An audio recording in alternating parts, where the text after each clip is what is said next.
Bismillah, alhamdulillah, salatu wassalamu ala rasulillah wa ala alihi wa sahbihi wa mawalah amma ba'd. Di pertemuan ini kita akan membahas tentang jadal Al-Quran atau jidalul Quran. Ada dua istilah ya, jadal atau jidal. Jadal atau jidal itu artinya adalah perdebatan Al-Quran, dialog Al-Quran kalau bahasa yang lebih halus gitu ya. Jadi bagaimana Al-Quran berdialog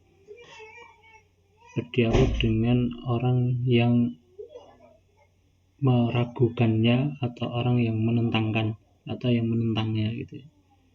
Jadi bagaimana Quran berdialog dengan mereka.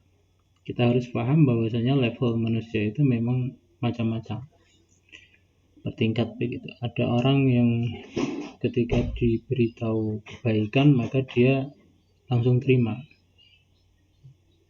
Nah, ini memang karakter dia, karakter orang baik gitu ya. Tapi ada tipe yang harus butuh ragu dulu gitu ya. Jadi ada orang tipe yang ragu dulu, baru kemudian dia setelah dijelaskan maka dia kemudian menjadi menerima kebaikan itu. Tapi ada juga tipe orang yang dia nentang dulu. Pokoknya yang tidak dari dirinya ditentang dulu gitu ya. Nah, ini tipe yang ketiga. Nah, ini kadang kita perlu lebih dari sekedar menjelaskan. Kita perlu berdiskusi, perlu berdialog, kita perlu berdebat kalau perlu. Nah, itu Quran pun juga begitu gitu ya. Jadi dulu pernah saya sampaikan banyak Quran itu tidak lahir di ruang hampa. Jadi sejak dari awal itu, sejak dari Quran turun itu, para sahabat tidak menjadi sahabat secara tiba-tiba gitu ya. Jadi ada prosesnya, harus dialog dulu, ada prosesnya yang terima langsung juga ada, kemudian ada yang perlu dijelaskan secara rinci dulu begitu ya. Nah, cuman yang harus kita pahami, kita ini berpotensi baik atau berpotensi meragukan dulu, atau kita akan berhadapan dengan orang yang harus berdialog dulu gitu ya. Itu kebaikan tetaplah kebaikan. Jadi kalau suatu saat ternyata Anda harus berdebat dengan mereka yang sederhananya menentang, kemudian perdebatan Anda dengan dia secara logika itu Anda kalah, secara seni berdebatnya Anda kalah, itu bukan berarti kebaikan itu kemudian menjadi keburukan. Kebaikan tetap kebaikan, Quran tetap Quran. Ketika Quran tidak terfahami oleh akal manusia yang terbatas, maka bukan berarti Qurannya yang salah, kitanya yang belum ngerti. Gitu ya. Itu yang harus kita pahami ketika kita belajar tentang bagaimana sih kita ini berinteraksi, bagaimana kita harus bergaul dengan Al-Quran. Gitu ya. Oke, kita lanjutkan. Jadal Al-Quran. Jadal adalah berdebat. Ya, jadi perdebatan itu jadal atau jidal itu perdebatan. Fungsinya untuk mengalahkan lawan dan memenangkan diri sendiri, itu fungsi jadal. Jadi kalau kita berdebat itu sebenarnya adalah bagaimana argumentasi kita ini benar, lebih baik daripada argumentasi mereka. Atau kemudian kalau kita memang berdebat untuk kebaikan, maka kita mencari di mana kebenaran dan memenangkan kebenaran dan mengalahkan kebohongan. Meskipun kebenaran itu ada di lawan debat kita. Nah, itu jadal. Nah, jadal Al-Quran adalah kajian tentang seni Quran dalam berdebat. Jadi seni Quran berdialog, berdebat, diskusi dengan mereka yang meragukan bahkan menentang Quran ini seperti apa.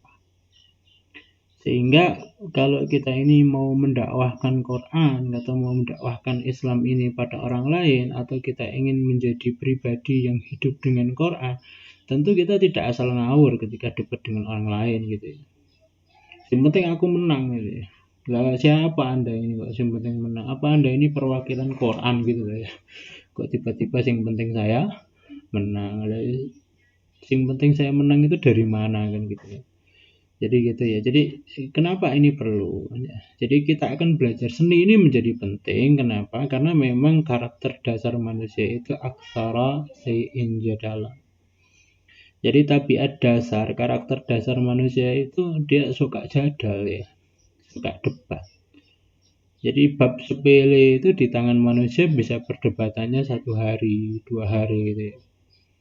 Nah, misalkan ini yang bagus calon nomor 1 atau nomor 2 gitu ya. Ya itu debat itu lama banget, energi habis padahal ya nggak ada efeknya apapun pada kita kan gitu ya. Dan jurang ngerti gitu loh. Kita nggak paham si nomor 1 ini orangnya hebatnya di mana, si nomor 2 itu hebatnya di mana, itu berita semua, itu isu semua kan gitu. Jadi memang karakter manusia itu jadal, menentang dulu. Nah, cuman kalau manusia itu nggak jadal gitu. Manusia ini nggak suka debat, tiba-tiba semua masuk dia, stres dia nggak kuat, dia akan tertekan terus. Kalau dia tertekan terus, akhirnya apa? Ya masalah kan itu ya. Jadi semacam imunitas sebenarnya, jadalnya manusia itu semacam imunitas untuk kemudian bagaimana dia melakukan screening terhadap apapun informasi, apapun pemahaman yang dicoba masukkan terhadap dirinya. Jadi kalau manusia ini menjadi manusia yang suka membenarkan semua berita, semua informasi yang masuk ke dia, ya kapasitas tubuhnya nggak bakal kuat. Kalau dia tidak kuat ya jadinya stres. Kalau dia stres ya akhirnya dia akan banyak masalah. Jadi aksaru syai'in jadala itu bukan menjadi sesuatu yang membuat manusia kemudian dia menjadi manusia yang jelek. Jadi orang yang berdebat itu jelek, enggak. Kalau itu dibikin kita konotasikan menjadi kita pahami menjadi itu adalah sifat jelek manusia banyak debat itu adalah sifat jelek, maka Allah nggak mungkin ciptakan begitu gitu. Jadi memang penciptaan ini manusia memang dibuat untuk banyak mendebat. Ini bukan untuk dikatakan bahwasanya mendebat itu jelek, tapi untuk dipahami bahwasanya itu adalah cara manusia untuk membuat imunitas terhadap dirinya sendiri. Imunitas terhadap berita, imunitas terhadap perintah, imunitas untuk meletakkan sesuatu terhadap dirinya di atas beban yang mampu dia tanggung, gitu ya. Nah, itu ya. Jadi tapi memang kenapa harus, karena dia aksaru syai'in jadala ya kadangkala memang kita harus pinter dialog, pinter debat untuk agar dia ini menerima apa yang kita sampaikan gitu ya. Jadi nggak asal nggak asal ngawur gitu ya, asal ngawur gitu ya. Yang penting pokoknya, nggak pokoknya enggak, itu nggak benar gitu ya. Nggak benar. Nggak kok mokok-mokokkan itu kita siapa, mokokkan orang lain gitu ya. Kita lanjutkan, seni berdebat Quran itu ada beberapa cara. Nah, kita akan belajar biar agak terang. Kita buka ayatnya.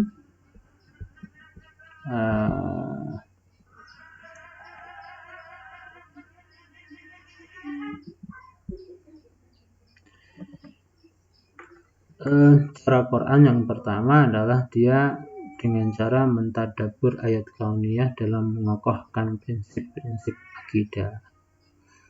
Jadi ketika bicara tentang sesuatu yang prinsipil biasanya dikasih argumen yang kauni, argumen yang bersifat alam. Jadi bukan argumen yang sudah sifatnya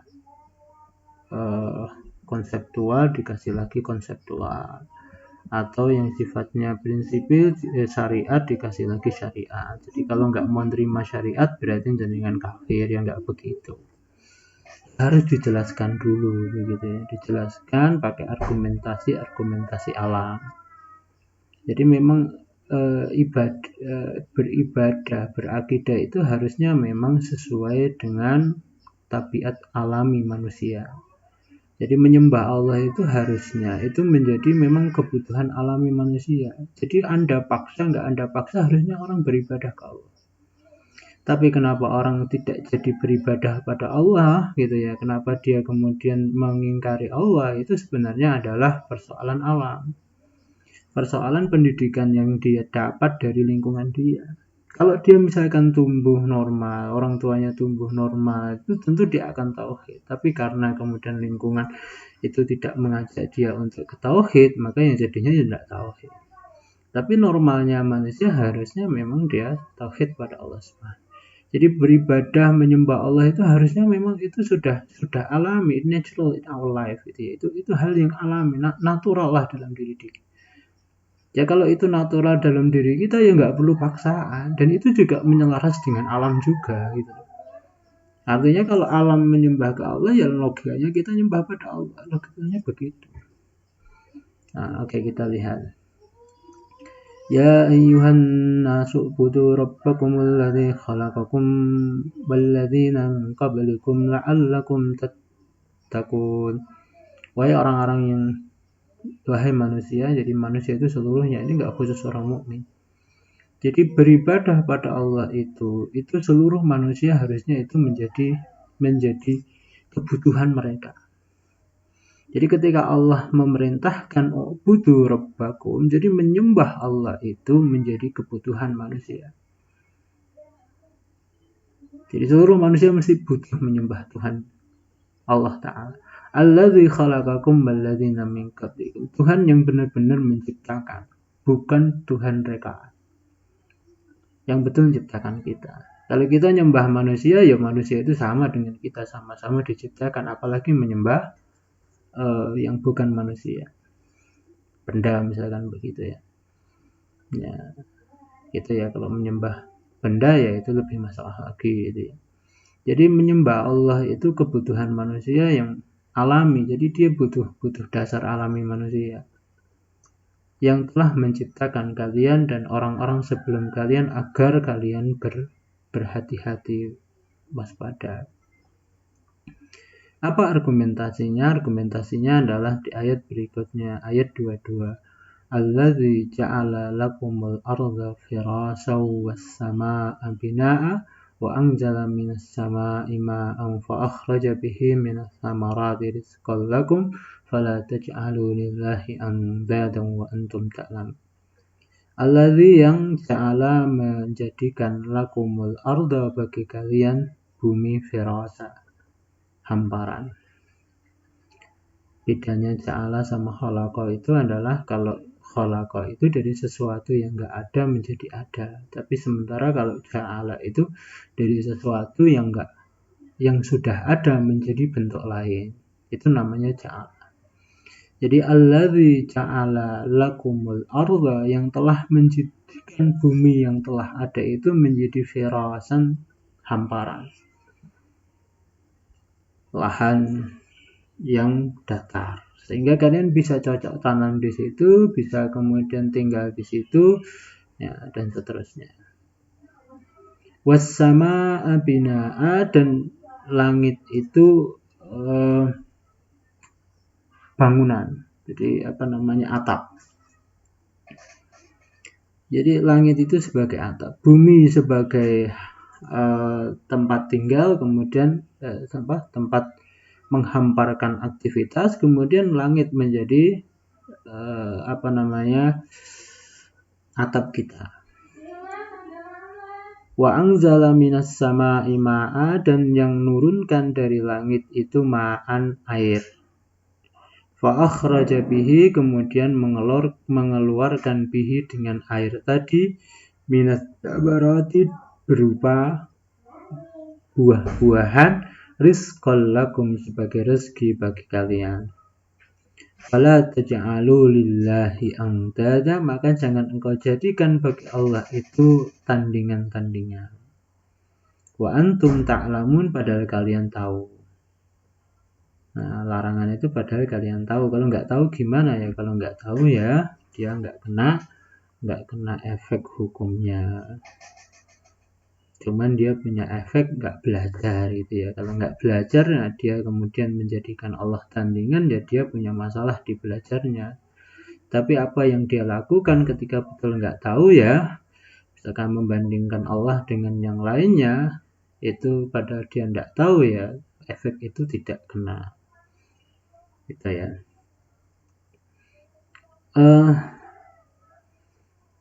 Jadi argumentasinya apa? Yang ciptakan langit tanpa tiang, yang menghamparkan bumi.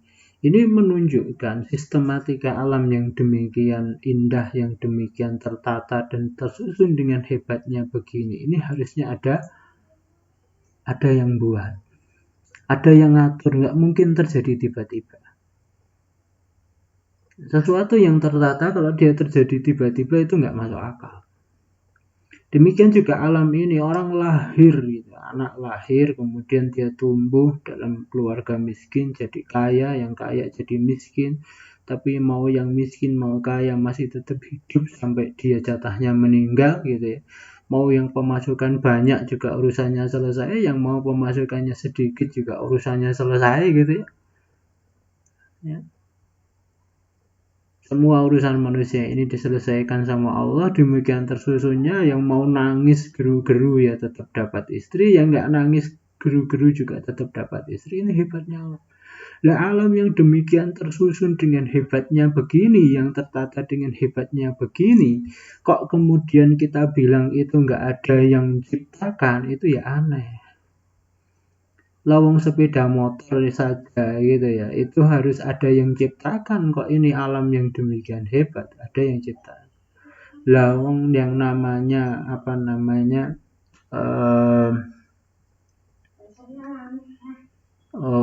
kapal itu bisa melaju di tengah lautan, bahtera itu bisa melaju di tengah lautan dengan tidak tenggelam, itu butuh nahkoda kok. Ini alam disuruh gelinding sendiri, disuruh bergerak sendiri, disuruh melaju sendiri tanpa ada nahkodanya, itu ya aneh. Itu ya. Ini adalah argumentasi yang dibuat Allah Subhanahu wa taala. Jadi alam itu silahkan Anda tadaburi untuk memahami bahwasanya menuhankan Allah, menganggap Allah sebagai Rabb itu hal-hal yang harus gitu ya. Yang kedua menetap, jadi dari alam semesta ya, jadi Anda pahami alam semesta itu. Yang kedua menetapkan pesan dengan menegaskan pokok fundamental persoalan. Jadi kalau orang sedang berdebat itu ya, berdebat itu kadangkala debatnya itu bukan pada yang pokok-pokok, dia berdebat pada yang pinggir-pinggir gitu ya. Nah, daripada habis energinya pada yang pinggir-pinggir, ayo pada ke pokok masalahnya apa. Kita buka aja atur 3543.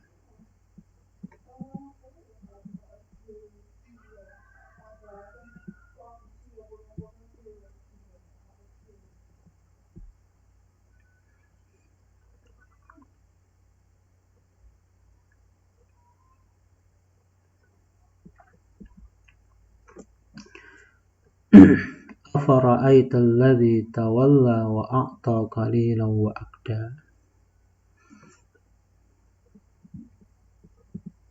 Bentar, saya lupa artinya.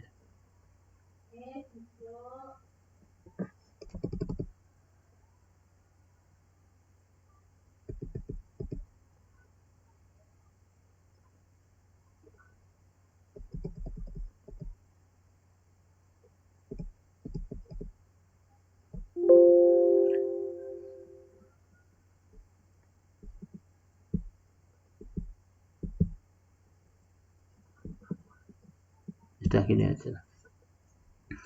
Afara'aita alladhi tawalla wa a'ta qalilan wa akda. Apakah fa maka ra'aita engkau melihat, maka apakah engkau melihat gitu ya. Alladhi yang tawalla berpaling, wa dan a'ta memberikan qalilan sedikit, wa akda dan menahan.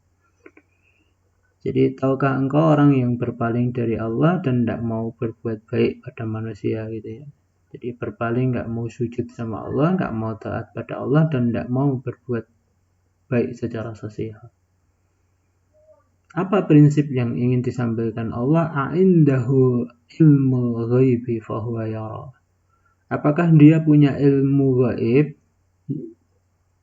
sedang dia dalam keadaan betul-betul melihat ilmu gaib ini, seringkali orang bicara tentang gaib, santailah, surga itu gampang lah, surga itu, neraka itu nggak panas, besok di sana banyak ketemu kita dengan biduanita begitu, para penyanyi dan seterusnya. Nah, Anda ini sudah melihat belum? Fahuwa yara atau belum gitu ya. Kita ini sering berdebat dalam persoalan ilmu gaib, persoalan surga, persoalan neraka, persoalan kematian, persoalan kiamat, tapi kemudian kita nggak melihat. Ya asal ngomong kan gitu ya. Ini hal yang prinsipil. Ketika orang diajak berbuat baik, udah besok akhirat itu gampang lah gitu ya. Loh, Anda ini udah melihat ilmu gaib belum? Sudah melihat yang gaib atau belum? Sudah paham yang gaib atau belum? Ya kalau belum ya jenengan debat dengan orang yang mengatakan begitu ya nggak selesai-selesai. Maka balik pada hal yang prinsip. Yang penting Anda tahu ilmu gaib atau belum, tahu gaib atau belum, pernah lihat yang gaib atau belum. Atau am lam yunabba bima fi suhufi Musa wa Ibrahim alladhi waffa. Atau tidakkah mereka ini diberitakan pada mereka apa yang ada di suhuf Musa, atau apakah mereka dapat wahyu?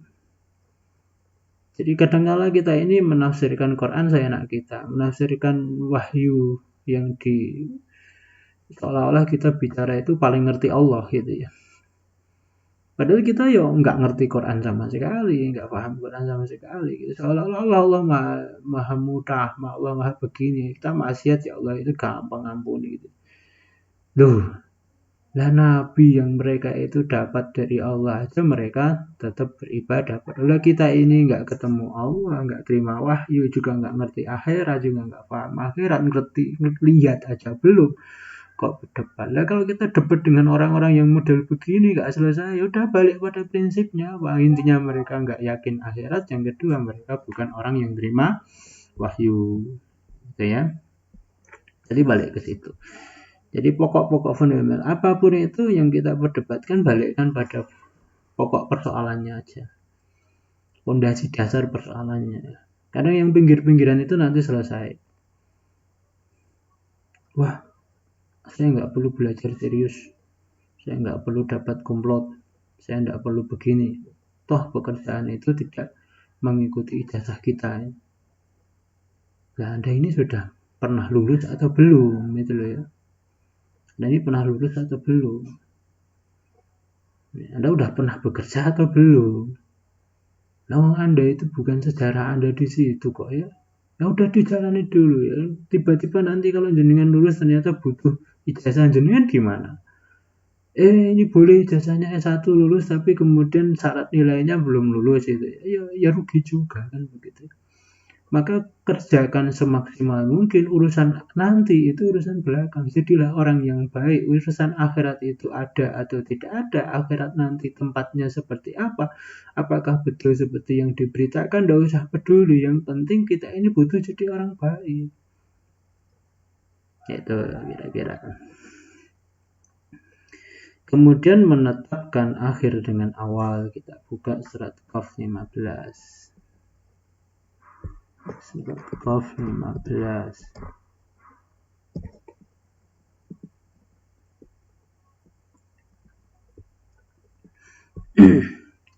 Afa'ayina bil khalqil awal bal hum fi labsin min khalqin jadid. Apakah maka ayina kita lemah bil khalqil awal dalam penciptaan awal pertama. Apakah kita dulu itu lemah menciptakan kalian wahai manusia? Gitu ya. Bal hum fi labsin min khalqin jadid. Tapi sungguh mereka sesungguhnya berada dalam keraguan terhadap penciptaan yang baru. Ini kasus ketika orang itu nggak mau percaya dengan hari kebangkitan. Nggak mau tuh orang udah mati, misalnya orang sudah mati terus kemudian sudah jadi tulang belulang, sudah terurai senyawanya gitu ya. Dia sudah menjadi macam-macam, tanah unsur-unsurnya sudah kemana-mana gitu ya. Itu mosok dia bisa diciptakan lagi seperti semula. Maka Allah jawab, lah dulu itu Anda juga nggak ada. Sebelum Anda jadi manusia itu Allah, kita itu dulu juga nggak ada. Lah kok bisa jadi manusia begitu? Dan jadi manusia wong faktanya. Lah kalau ngulangi lagi kan lebih gampang. Lu kok bisa lebih gampang? Ya iya. Kalau ciptakan yang awal kan belum ada sketsanya. Kalau yang bangun bangkitkan yang kedua, menciptakan yang kedua, itu kan sudah ada sketsanya. Sesuatu yang sudah ada sketsanya, sudah ada gambarnya, itu kan lebih mudah daripada yang belum. Yang lebih sulit aja mampu kok. Apalagi yang lebih mudah. Nah, itu namanya argumentasi, namanya kias aula. Yang lebih sulit aja mampu, apalagi yang lebih mudah. Gitu ya. Jadi ini cara Allah untuk mengajarkan bagaimana kita debat orang.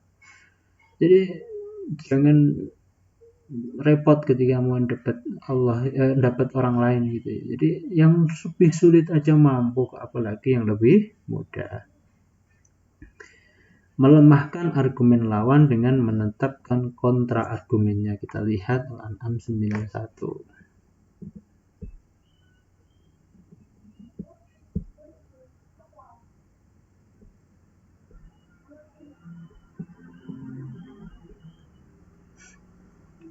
Wa ma qadarullaha haqqa qadri. Jadi persoalannya mereka tidak tidak menempatkan Allah secara proporsional. Jadi itu ketika Allah itu sebagai Tuhan tidak dianggap jadi Tuhan, tapi dianggap teman biasa atau bahkan lebih rendah dari kita. Jadi kalau Anda menganggap Allah jadi Tuhan kita, maka Anda tidak akan nganggap Allah itu nggak mampu apa-apa. Tapi kalau Anda nganggap bahwasanya itu lebih rendah dari kita, Anda barangkali nganggap bahwasanya Allah ini nggak mampu gitu. Yang mampu kita gitu. Jadi nggak perlu minta tolong pada Allah kan gitu. Nah, wa ma qadarullah haqqa qadri. Jadi mereka ini nggak mampu memposisikan Allah dalam posisi yang proporsional. Apa jenis tidak mampu memproporsionalkan Allah? Qalu ma anzalallahu ala basharim min syai'. Ketika mengatakan Allah nggak mungkin menurunkan wahyunya pada manusia gitu ya. Nggak level. Harusnya yang dikasih wahyu itu ya malaikat itu ya, sama-sama orang suci. Masa zat yang banyak dosa kayak model manusia kok dikasih sama Allah Ta'ala. Nah ini artinya ini mereka nggak memproporsionalkan Allah. Kenapa? Kalau Allah ini sebagai Tuhan, kalau Allah ini sebagai zat yang dia bergerak atas kehendak diri dia, ya terserah Allah. Mau malaikat yang dikasih, mau malaikat yang dikasih, atau bahkan mau iblis yang dikasih, itu terserah Allah. Nah kalau kita ini memposisikan Allah itu pada bahwasanya dia ini adalah yang maha hebat, bahwasanya Allah itu adalah Tuhan, maka kita tidak akan merasa risih dengan apa yang dilakukan oleh Allah Ta'ala. Katakan kemudian kul man anzalal kitab alladzi ja'a bihi Musa nuran wa hudan lin-nasi taj'alunahu qaratisa tubdunaha wa tukhfuna katsiran wa 'allimtum ma lam ta'lamu antum wala aba'ukum. Jadi kalau ini orang Yahudi itu mendebat Rasul, kamu ini enggak pantas, kamu ini hanya manusia biasa kok, kamu menerima wahyu gitu ya. Itu dijawab kontra sama Allah Subhanahu. Kontra narasinya apa? Lah Musa itu juga manusia, tapi Musa itu dapat kitab yang dijadikan nur wahuda gitu ya. Yang kemudian Anda ini ketika sama-sama manusia, Musa manusia, saya manusia, sama-sama dikasih sama Allah, ternyata wahyu yang tadi berupa Taurat yang diterima pada Musa, ternyata sebagian Anda tampakkan, sebagian besar Anda tutupi dari manusia. Padahal di situ banyak ilmu-ilmu bagi kita. Nah, ini kontranya. Jadi bukan persoalan ini adalah manusia dapat wahyu yang jadi masalah, tapi persoalannya satu, apa? Mereka nggak mau diatur sama aturannya Musa, sebagaimana nggak mau diatur dengan aturannya Rasulullah. Jadi letak persoalannya jelas. Jadi penentangan di sini ketika mereka tidak proporsional pada Allah itu, ya itu letak masalahnya di sini. Apa? Wong sama-sama manusia kok nggak proporsional. Jadi sebab nggak proporsional mereka itu apa? Mereka nggak mau diikat dengan aturan ini. Gitu. Jadi kadang orang menentang itu, sebabnya bukan argumentasi itu yang penting gitu loh. Nah, tapi karena mereka nggak mau diikat dengan apa yang kita ajarkan pada mereka, apa yang kita dakwahkan pada mereka. Itu ya, itu yang seringkali begitu.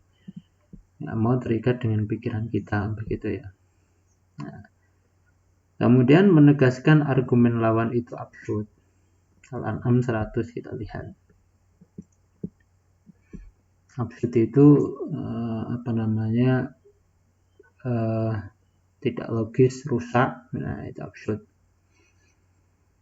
Wa ja'alu lillahi syuraka al-jinni wa khalaqum wa kharaqu lahu banin wa banatin bighairi ilmin subhanahu wa ta'ala amma yasifun. Jadi mereka menjadikan bagi Allah ini syuraka al-jinni wal ins. Jadi mereka ini menjadikan Allah ini syuraka. Syuraka itu sekutu. Jadi Allah itu mereka bikin butuh orang lain atau butuh zat lain. Nah kalau Allah butuh zat lain, ya apa bedanya dengan kita? Ya? Kita ini butuh yang lain, kita butuh Allah. Kalau Allah sama begitu, ya apa bedanya gitu loh. Ya berarti yang ngapain saya nyembah Allah kalau sama? Ya? Kan gitu ya. Karena Allah ini zat yang berbeda dengan kita, dia tidak butuh pada zat lain, maka kemudian ya itulah layak kita sembah. Tapi kalau zat yang butuh pada zat lain, maka yang ngapain kita nyembah dia? Ya nggak pantas lah gitu ya. Kalau Tuhan itu wujudnya manusia, lah manusia ini dilahirkan, berarti dia baru jadi Tuhan. Kalau dia dilahirkan, berarti kenapa nggak nyembah bapaknya atau ibunya saja kan itu? Kenapa nyembah anaknya kan itu?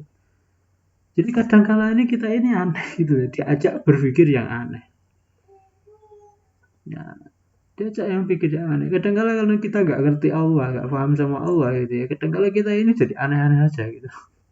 Ya, jadi aneh-aneh, benar jadi aneh. Bisa seolah logis itu loh. Saya kasih contoh yang lain, saya ini yang perdebatan internal Muslim biasanya gitu ya. Mereka debat begini. Kalau maksiat itu kalau maksiat itu diketahui oleh Allah ya. Kalau takdir itu sudah diketahui oleh Allah, kenapa kita ini harus berusaha jadi baik atau kenapa kita ini harus bekerja? Kenapa kita harus beramal? Kalau surga neraka itu sudah diketahui Allah, ngapain kita harus susah-susah bermujahadah itu? Nah, sekarang tak balik. Lah kalau Allah nggak tahu banyak hal tentang diri kita gitu ya, nggak banyak hal tentang masa depan kita, nggak tahu tentang apa yang kita butuhkan. Allah ini zat yang tuli, zat yang bodoh, zat yang nggak pernah melihat, yang buta, nggak ngerti apa-apa. Lah ngapain kamu nyembah Allah kan gitu? Dan harusnya kita bersyukur. Bersyukurnya begini, ada Allah yang maha mengerti apapun, yang maha paham apapun, apa yang kita detakkan, apa yang kita tidak detakkan, apa yang kita pikir, yang tidak kita pikir, apa yang kita rasakan, yang tidak kita rasakan, Allah kan mengerti. Kan harusnya kita syukur kan gitu ya. Ternyata Tuhan yang kita sembah ini adalah zat yang maha ngerti. Jadi pengetahuan Allah terhadap bahwasanya besok kita di surga dan di neraka itu bukan berarti Allah nggak adil. Itu udah ditetapkan sama Allah dan itu terjadi dalam keadilan Allah. Artinya apa? Anda juga tetap harus berusaha mengamankan surga Anda, gitu ya. Itu harus tetap berusaha. Bukan berarti terus kemudian jangan diketahui Allah begitu berarti dibiarkan tiba-tiba ya kalau gitu sistem alam ini rusak. Jadi jangan pakai argumentasi ini kalau mau saya nggak mau beramal soleh kan gitu loh ya. Jangan pakai kok argumentasi kok macam-macam sama Allah. Wong Anda aja ini zatnya berbeda, cara berpikirnya berbeda, cara merasanya berbeda dengan Allah Ta'ala, kok mau menghukumi Allah Ta'ala dengan cara berpikir kita. Kalau logika kita udah tahu kan ya nggak usah kemudian maksa orang kan, itu udah lakukan aja kan gitu. Itu kan logika manusia. Nah, jadi pakai kontra bahwasanya yang kita pikirkan itu salah, rusak gitu. Jadi kalau kita tadi di sini anggap bahwasanya Allah ini butuh syirkah, butuh sekutu begitu ya.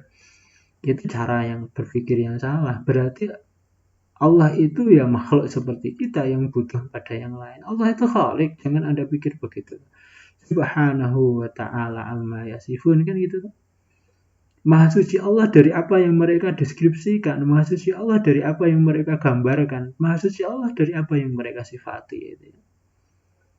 Ya, kira-kira itulah jadwal yang ada dalam Quran. Jadi begini cara Quran mengajak kita ini berpikir yang lebih sehat.